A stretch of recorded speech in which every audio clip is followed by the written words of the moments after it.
It's been a long time since my last tier list, and I think it's about time I update it. This is my final tier list before the DLC starts coming out this summer. There hasn't been a balance patch or anything since the last time, but a lot has changed. Players in general have matured, new tech was found, and we got a lot of tournaments since last time, which has solidified some of my opinions on some of these characters and proved some others to be wrong. For instance, we previously thought that Shinobu's heavy attack was the best in the game because of how safe she is after doing it. But since then, we've seen a lot more people doing switch tech and getting more comfortable with it that every heavy attack from a Slayer just feels like it's safe. Perhaps we gave too much importance to damage multipliers, and while they do matter, the difference isn't that significant that it should determine a character's spot on the tier list, especially if your name is Akaza and you can regenerate more health than anyone else. So today we're gonna rapid fire through all of these characters and make a brand new tier list brought to you by Warby Parker. Warby Parker is committed to providing you with boutique quality eyewear at a revolutionary price point. I'm talking eyeglasses, sunglasses, contact lenses, and eye exams online and in store. Glasses start at $95 and that includes prescription glasses, but here's the coolest thing about Warby Parker. It's their free home try-on program. You can order up to 5 pairs of glasses to try at home for 5 days with no obligation to buy. They ship you the glasses for free, it includes a prepaid return shipping label, everything's taken care of. So you can try 5 pairs of glasses right now at warbyparker.com/Globku. I've gone through many different ways of choosing glasses. I've done it in person at a store, which sometimes is great and sometimes it feels like they don't have what I'm looking for, so that ends up being just a waste of time. These glasses I'm wearing, I tried them by looking at a picture of me on a website with the glasses on. And I like them a lot, but that didn't work out so well for these glasses, for instance. I think they also look great, but after wearing them for a while, I noticed that they're a bit loose and sometimes they start slipping down my nose, so it's just a bit uncomfortable. But that's something you just won't run into if you can try the glasses on at home for 5 days straight. So if you're looking to buy glasses, just try 5 of them for free at warbyparker.com/Globku. The link is down below, and thank you for sponsoring this video. The first big change to the tier list is the tiers themselves. I don't think there are any D tiers in this game anymore, and most of the characters are going to be at A tier, so I've split the A tier into A and A+. Do keep that in mind because the difference between A and A+ isn't as big as all the other tiers. They're all A tier characters, some are just slightly stronger than the others. Let's start from the bottom. The weakest character in this game right now is Yushiro. Yushiro has very good resets and he can play very aggressive neutral, but he is a character with very low damage. His counter skill, even though it counters a lot of stuff, it often loses to other options too. If characters can cancel moves into either blocking or parrying, or if they have a reversal, then Yushiro is more often than not completely screwed. He can cancel the guard skill into his other abilities to counter that playstyle, but that ends up being another downside for this character, which is his playstyle is very expensive. To deal even decent damage, he has to spam a lot of abilities, and every time his guard skill gets countered, he has to use even more abilities. So super expensive and currently the weakest character in the roster. Also on C tier, we have Makomo. Makomo has very good neutral, that water wheel is still godlike, and she has some okay resets as well. She's not the best character at resets, but she can do them pretty efficiently. She's still a very low damage character, so she needs to touch you 1,000 times to get a kill, but the reason why I put her so low at C tier is because she is so inconsistent. She drops combos way too often in situations where it feels like she has no control over it. It's either the character got slightly pushed by my assist, or I got too close to the corner and the combo dropped. Makomo is sort of a bummer. I feel like she could be a decent character, but you just don't know what to expect when you pick her. Moving up to B tier, Sabito. Sabito has a very fast heavy attack that provides him with very good resets, if you pick the correct assists. He has very good attack buttons, but on the downsides, he is a very low damage character. He has consistent damage, but if you want a meter dump, you're not going to deal too much damage. The biggest damage combos Sabito has are very heavily reliant on assists. And speaking of assists, he is terrible. If you choose Sabito, you either are playing him at point, or you are choosing to play without an assist, pretty much. Next, we have Shinobu, which has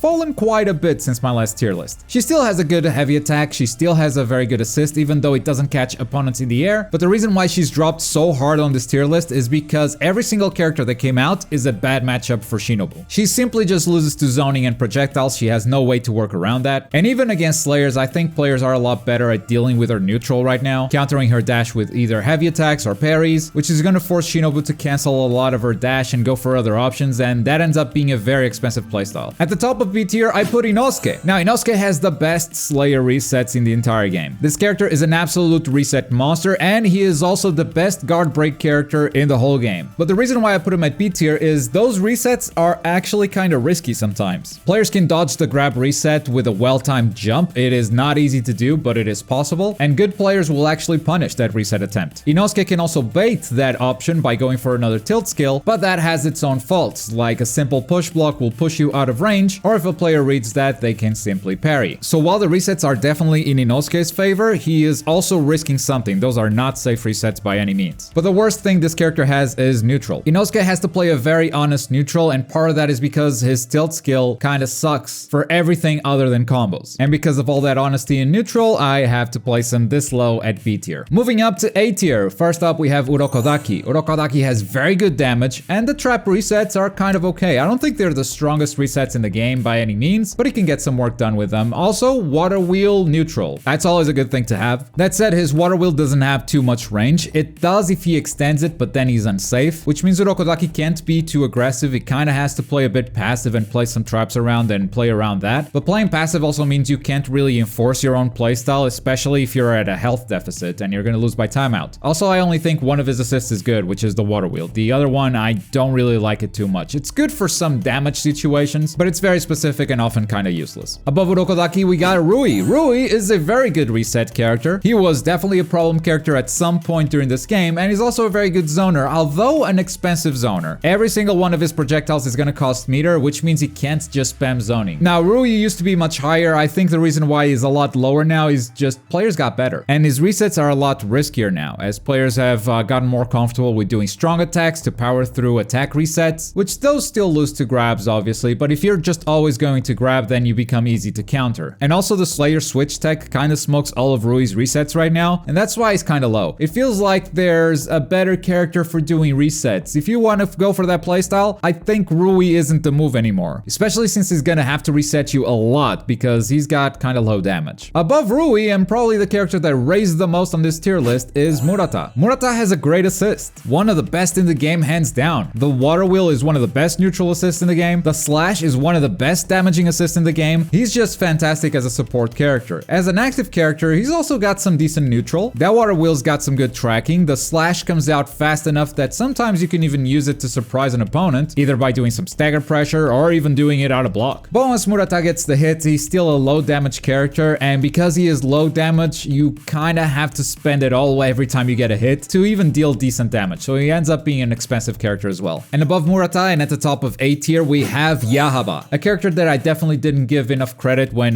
he first came out, but players have stuck with him and they found some new stuff, and now I kinda respect him. He's a very impressive zoner. Doesn't really matter if you block or get hit because he deals a ton of chip damage and he can guard break you really easy. That said, he still has a lot of downsides. First of all, he's a very expensive character to play because he's just spending meter every time he wants to get a hit, and I think he's still a very weak character if he wants to get in. He can play safe neutral and keep away all day, but if he's losing a round and he has to get in and he has to deal damage, he's not the best at doing that. Next, let's move up to the A+ tier. And again, this isn't a full tier above. These are just as strong as the A characters, but they have something that is slightly better. At the bottom here, I have Rengoku. I consider Rengoku to have one of the best neutrals a Slayer could possibly want, and that's all because of tilt skill. The tracking on that ability and from how far you can do it is really awesome, and it could be easy to parry or block against it if Slayers weren't able to do switch tech. Tilt skill into switch is one of the most oppressive things you can do in this game, and that is kind of rare in Slayers, and that's why I put Rengoku as high as I do, even though he's got some downsides that we're definitely going to talk about. He's also got some consistent damage. With every hit he gets, he can convert into at least 4,000 damage, even if he doesn't have a lot of meter left. Now, his downsides are he is a very unsafe character. There's almost nothing that he does that can't be punished if you're not covering everything perfectly with an assist or switching characters. And I'm also not the biggest fan of his assists sometimes. It just feels a bit inconsistent in its tracking. Above Rengoku, I put Gyu.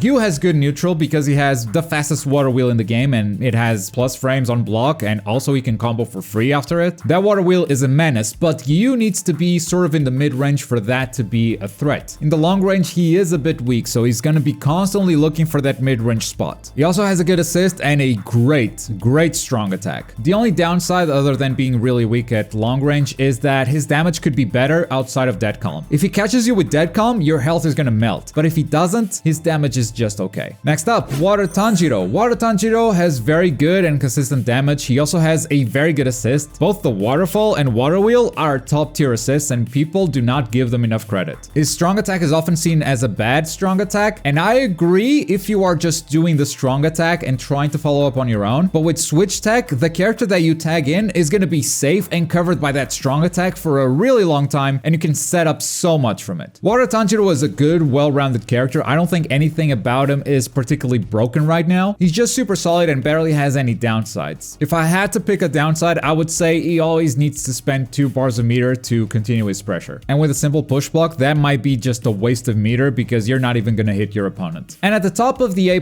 tier, I have Hinokami Tanjiro, one of the best damage dealers in the game. He's got some good resets, not only because of the unblockable ability, which, to be fair, it has to be used with an assist. Without an assist, if you're playing without delay, everyone's gonna react to that. But he also has a long-range grab, and it's one of the most damaging grabs in the game. Actually, it might be the most damaging grab in the game, if I recall correctly. And also, he has some incredible neutral. In fact, it's kind of a meme at this point. How many situations Hinokami Tanjiro just wins by doing cross slash. The character does have some downsides though. Some walls do ruin his combos. The tracking on his guard skill isn't always the best, and his assist tracking is pretty much as inconsistent as Rengoku's. So top of A+, just short of an S tier. S tier, let's move on to the strongest characters. First, we have Zenitsu. Zenitsu can cancel anything into his air flip, which is a DP that leads into a combo, which means everything he does is just safe. It's very hard to punish a good Zenitsu. He's also got great grab recovery, so even if he whiffs the grab, he's also very hard to punish, and he's got the best damage in the game. Simple as that. If you are optimal with Zenitsu, you are always going to be dealing more than 50% damage, even if you don't have a lot of meter. I would say his downside is mostly his assist, which is not a bad assist even, and that's why he's an S tier, but the assist is mostly used for combos. I mean, sure, Hinokami Tanjiro will do cross slash confirm into Zenitsu assist, but in situations like that, the neutral was won by cross slash and not by the Zenitsu assist. If you want to try to win neutral just with Zenitsu, it doesn't really work out. Above Zenitsu, I still have Nezuko, and I still consider Nezuko to be the best Slayer in the entire game. Very consistent damage and very efficient too, because she doesn't have to spend a lot of meter to get great damage. She has great neutral with both the heal bash and the claws, which lets her be very oppressive, and her assist is still great despite the nerf, despite starting a red combo. You might get less damage off of it, but it's still an assist that's gonna catch everyone. Her downsides I think are pretty minor. The first one would be the strong attack. I don't think it's the best, and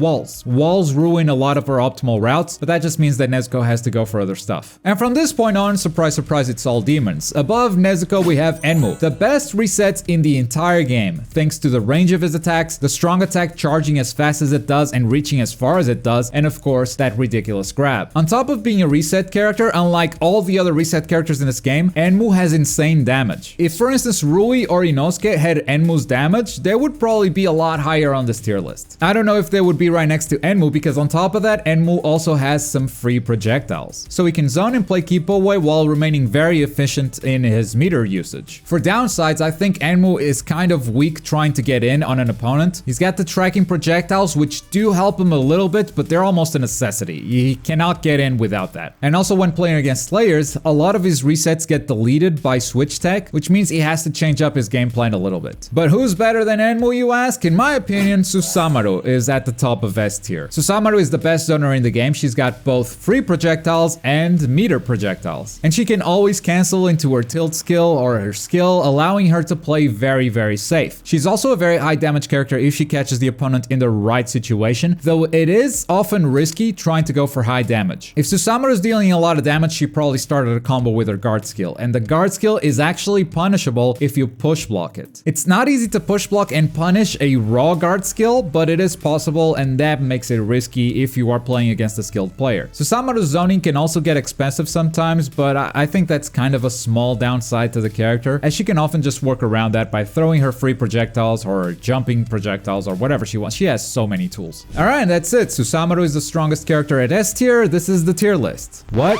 I'm missing a character? Oh, right. Goddamn Akaza. Akaza is the #1 character in this game, but I did not put him at the top of S tier. I made a whole new tier for Akaza. Akaza has been dominating every tournament in Europe. Top 3 is usually nothing but Akaza. Akaza is still dominating Wanted every single episode. And I don't think he's like slightly stronger than Susanoo and Enmu. I think he he is a lot stronger. It's not just that the players are good, the character has everything the character could possibly want. He has the best neutral in the game thanks to the dash speed buff. Honestly, you remove the dash speed that Akaza has and he goes back to being a regular S tier. But thanks to that speed, he can get in and out as he pleases. And that's what makes him such a strong character. He can impose his own playstyle on the enemy character and he pretty much has no bad matchups. So if Akaza decides it's time to pressure, it's time to scramble, he gets in your face and he starts doing Disorder, which is a free neutral tool. If he thinks you're gonna do something, counters you with Annihilation, which is so safe. And once he decides, yeah, we're done, it's time to time waste a little bit, he backs off and it's really hard to catch him. So when playing against Akaza, you are always playing his game. You are always playing the game that the player decided you're gonna play, and you have to counterplay all the time. You cannot impose your own game, and that's what makes him so strong. I mean, not only that, he has other upsides, obviously. He has the only anti-air in the game with Compass Needle, and it leads to optimal combos now, thanks to the buff they gave it. He is a very high damage character, he has a very fast grab, so his mix-up is also very decent. And sure, the downside is that he takes the most damage out of any character in the game, but that kinda doesn't matter when he also heals the most health by boosting or surging. Akaza is absolutely ridiculous right now, and full credit to the players that are winning every tournament. It's not like people just pick Akaza and then get free wins. That's not how it works. These players are definitely very skilled. So I don't want to take any credit away from those players, but I do feel that Akaza just has so many tools, and it's very clear that he's dominating Demon Slayer right now. So much so that I feel like I have to create a new tier just for this character. And that's the tier list for Demon Slayer until there's another update, or maybe the DLC starts coming out in the summer, which is technically another update. As always, this is my opinion and you're free to disagree. In fact, if you play a low tier and you're doing good with them, I'm super happy for you. That means you're a good player with a bright future. And you know what? I would actually love to hear from you if you disagree with any of my character placements. Why do you think your character is stronger or weaker than what I said? Let me know in the comments below. And don't forget about today's sponsor, Warby Parker. Get 5 pairs of glasses delivered to your door for free so you can try them out before you buy them. And as always, thank you very much for watching. My name is Globku and I'll see you next time.